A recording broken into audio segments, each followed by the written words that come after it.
Today, I'm going to break it down into two key stages. Stage 1, ages 12 to 16, and why going to the highest level possible is crucial for your development, even if the senior team isn't the focus right now. And stage 2, ages 16 to 18, and why you should stop obsessing over big name clubs and focus on opportunities that actually give you a real shot. Here's the truth. Many lower division clubs have top tier youth programs, while higher division clubs may never even glance at their academy players when it's time to build their senior team. So what's the best move for you? By the end of this video, whether you're in stage 1 or stage 2, you'll know exactly where to focus no matter where you're at in your journey. But before we get started, why should you listen to me? My name is Alan Derrida. I'm a full-time football agent and the co-founder of Australia's largest player agency, Elite Football. I've helped hundreds of players representation, helped a few transition from amateur to pro, and work with over 25 professional clubs across Europe, South America, and the UAE. So everyone wants to go as high as possible, but is that for you? So I want to touch on stage 1 first, and that would be the 12 to 16 range. If you're ready to trial overseas at this age and you're going over and you want to expose yourself to a professional team, see if you're good enough to get that professional contract, that scholarship, whatever it is, right? I think for the vast majority of people, there's obviously, anomalies always, but for the vast majority, I would be flicking my risk tolerance as high as possible, and I would be going as high as possible. I would be aiming at the top clubs, first division, second division only for those years, right? For a few reasons. The main one is because we need to understand that the likelihood of you making it is very slim. And so out of looking at the perspective that you're going to go overseas and maybe not make it, the best thing that can happen to you in those years is getting the best development possible. And the best development possible that you're going to get is going to be in the best clubs. Common sense, right? So we're looking to send you as high as possible for the nurturing and the development aspects of these clubs, right? You're going to improve so much faster and so much healthier and have a good experience, which is also underrated. I think when you're very young in those ages, you need to protect yourself, right? Because it wouldn't take much for you to fall out of love of football. But we want to make sure that when you are, trialing, when you are looking to go overseas or whatever it is, you want to go to the biggest clubs because the experience as well is going to be healthier. It's going to be better for you. They've got, first division, second division clubs, they've got better facilities, better training, better coaches, better food, better everything, right? Better systems in place than say a smaller club would have, right? And so we really want to protect that aspect of things. We want to focus on the development, which is going to be best with them. And ultimately, the other sort of hidden reason is that if they were to offer you a contract or a scholarship, you probably at that age would not feel happy accepting something at a lower division club because what they can offer you is going to be very small in comparison. And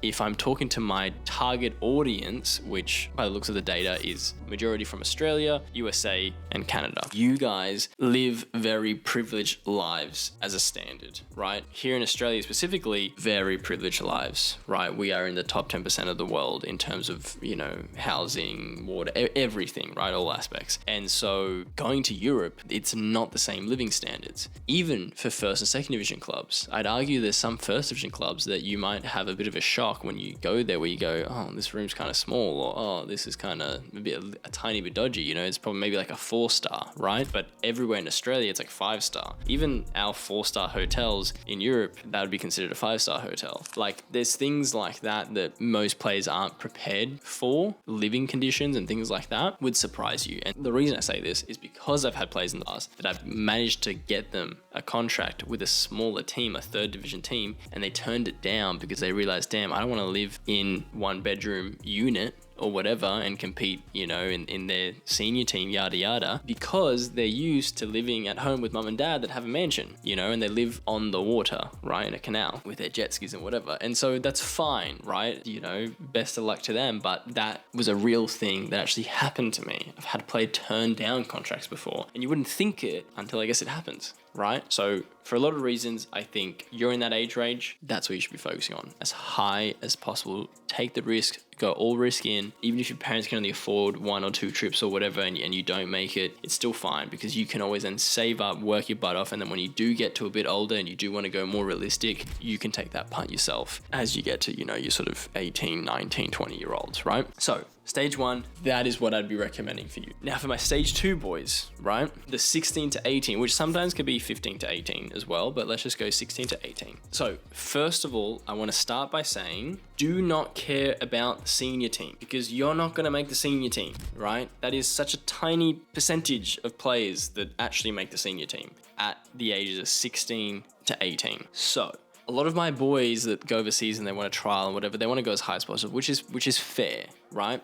But something they miss is that they're focusing on the luxury of the team or the name or this or that or whatever. And while obviously it's going to be way better to be at a bigger team, it isn't necessarily the best thing for everyone, right? If you're 16 to 18, I would first accept the fact that you're not going to make it into the senior team. You will never see the senior team light in your eyes, right? There is anomalies, obviously, but for the vast majority, right? And so by putting that away, putting that aside, understanding you're not going to make their senior team, the only thing that really matters to you is the team that you'll be fighting for a position in, right? And if you're 16 to 18, the teams that you'll be fighting for a position for will be the under 19s, right? And now something interesting that happens in Europe that doesn't happen in Australia, for example, in Australia, more often than not, if a senior NPL team, right, is in the NPL, their youth is also in the NPL competing, right? It's tied,